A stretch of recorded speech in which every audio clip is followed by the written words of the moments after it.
Chapter 1, The Circus Comes to Town. The town of Willow Creek was a small, sleepy community, nestled in the heart of the countryside. Nothing exciting ever happened there, until the circus came to town.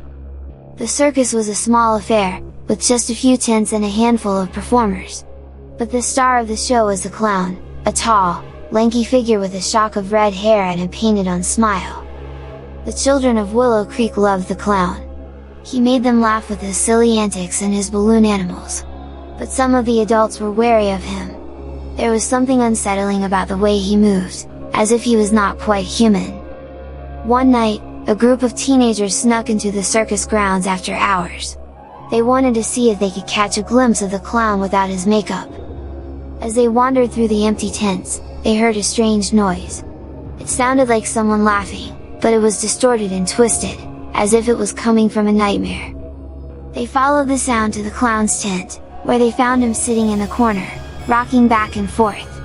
He was still wearing his clown makeup, but his smile had turned into a twisted, maniacal grin. The teenagers tried to talk to him, but he didn't respond.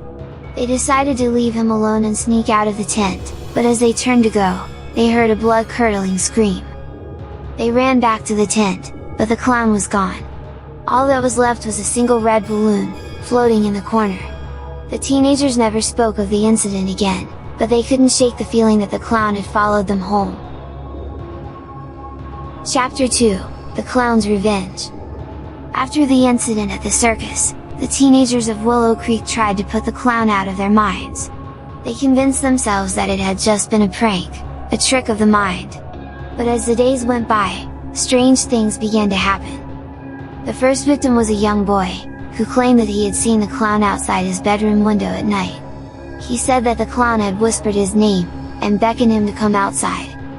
The boy's parents dismissed it as a bad dream, but soon other children began to report similar sightings.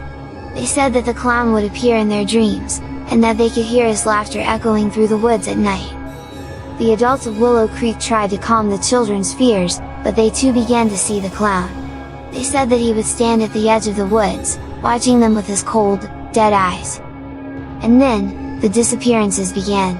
At first, it was just one or two people, who would vanish without a trace. But as time went on, the numbers grew. Whole families would disappear in the dead of night, leaving nothing behind but a single red balloon. The town was in chaos, the police had no leads, and the people of Willow Creek began to turn on each other, accusing their neighbors of being in league with the clown.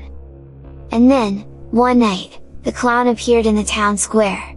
He stood on a pedestal, holding a microphone, and began to speak.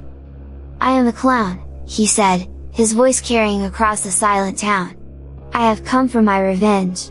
You laughed at me, you mocked me, you made me into a monster. And now, I will show you what a monster truly is." With that, the clown disappeared into the night, leaving the people of Willow Creek to face their fate. Chapter 3, The End of the Clown. The people of Willow Creek were terrified. They had barricaded themselves in their homes, waiting for the clown to strike. But he was nowhere to be found.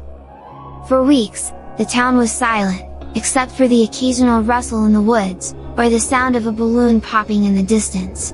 The people of Willow Creek had resigned themselves to their fate. But then, one day, the clown returned. He appeared in the town square once again, holding a single red balloon. The people watched in horror as he began to inflate the balloon, bigger and bigger, until it was larger than a house. And then, with a deafening pop, the balloon exploded. The force of the blast knocked the people off their feet, and sent debris flying through the air.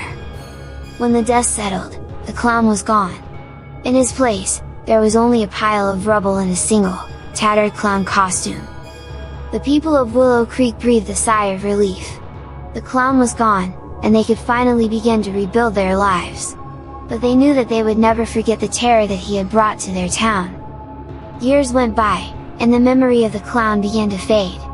The people of Willow Creek went back to their normal lives, and the circus was never seen in town again. But every now and then, on a quiet night, when the moon was full and the wind was still, the people of Willow Creek could hear the faint sound of a distant laugh. And they knew that the clown was still out there, somewhere, waiting to strike again.